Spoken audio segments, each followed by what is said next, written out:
finished this afternoon with our very own Adrian Durham. He's completed the 92 recently, and it's allowed him to reflect on many of the fine stadiums he's been to around the country. He's no Tony Incenzo, though, is he? Let's He's be got honest. some work to do. He hasn't made 5 million stadiums yet.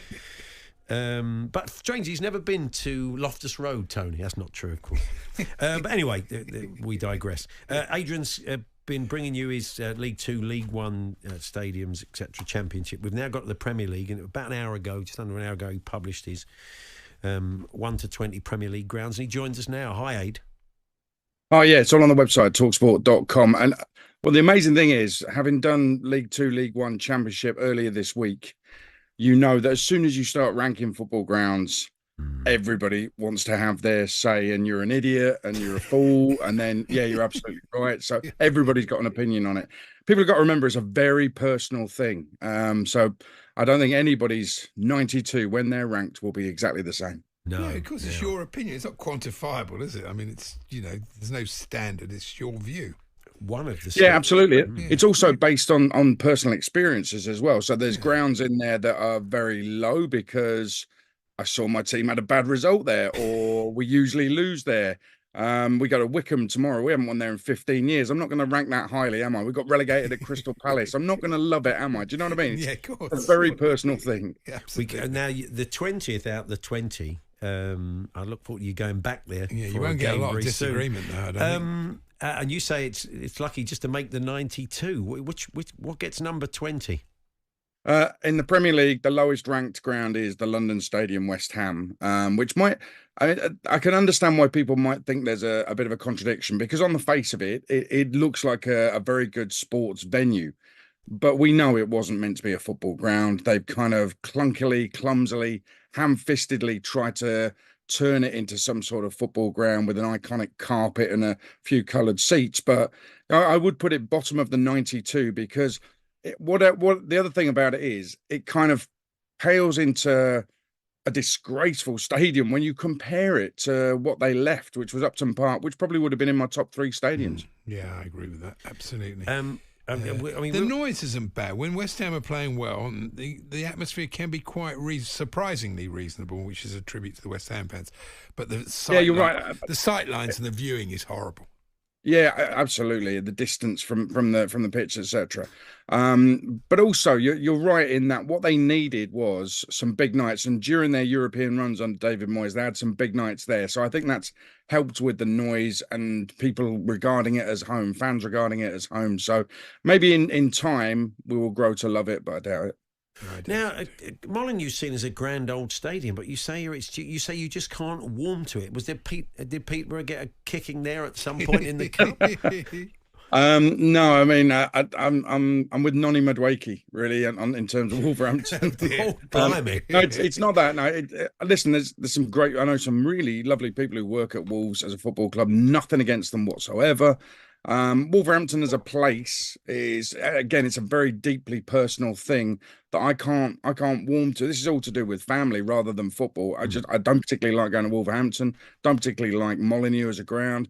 I kind of get there and get out and never stay there overnight. So again, it's a deeply personal thing. But if you've got, it's the same with anybody. If you've got somewhere, a place that you don't particularly like going to for personal reasons, you are not going to warm to that place. So people can look at it as 19th out of 20 and say, what's he put it down there for? This is a grand old ground. There's great history, and there is.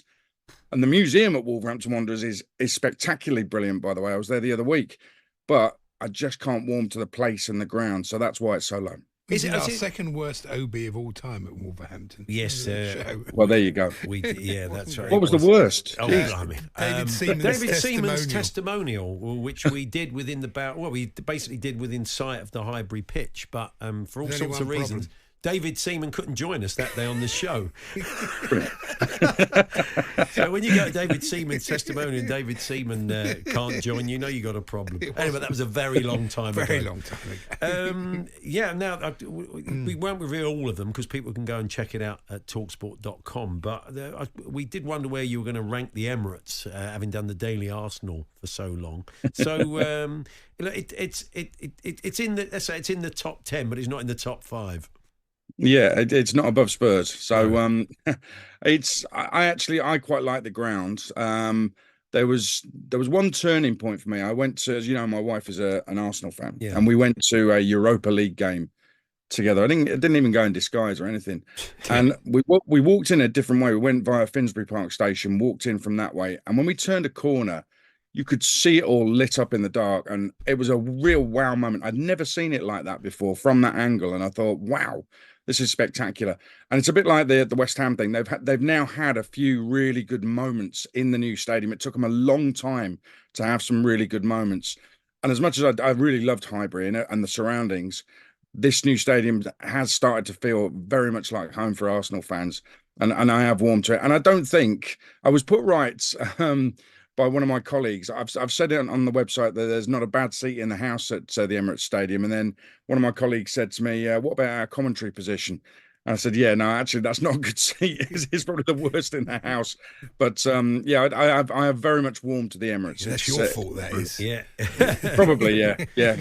We won't reveal your number one because people say you can go and check it out. But we will say your number two, coming very close to making it, is St James's Park. And there's a lot of talk at the moment about what they do when they redevelop it. Do they stay there? Do they move out? It'd be a great shame if they moved out. I love the fact it's there in the city centre. It's such an amazing ground.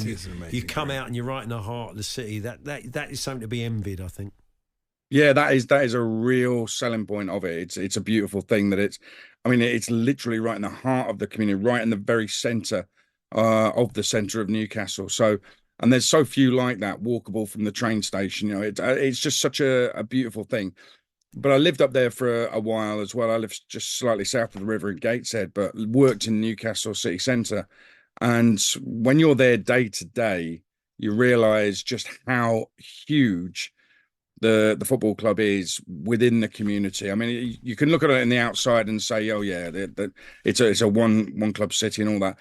It's absolutely true. Day to day, it's all anybody talks about, and it's such a huge thing. Whether it's positive or negative, whether it's Ashley era or whether it's now, you know, or Champions League last season. It's all anybody talks about, and I actually genuinely like the stadium. I know it's a bit lopsided because of Lees's Park, but I'm genuinely a fan of the stadium. I think it's spectacular. Go and check it out, talksport.com. All the 1 to 20s there in order. Adrian's take on those. Where are you at tomorrow for Game Day Live, Aid? Well, I'm taking a day off because I'm gonna enjoy Eric Ten Hag's fairy tales up at Old Trafford. He's told us it's all lies and fairy tales, and everything's actually brilliant. Yeah. So just looking at their form and where they are on the table and what they did last season, I think he's just talking himself into a sacking, and that's all I can see happening. Whether it's after tomorrow's defeat to Brentford or whether it's after Jose Mourinho does him away to Fenerbahce on Thursday. So we'll see. Have a good weekend. We'll catch up with you soon. Paul Hawksbee and Andy Jacobs, Monday to Friday afternoons 1 till 4 on AM, on DAB, via the talkSPORT app and on your smart speaker. talkSPORT.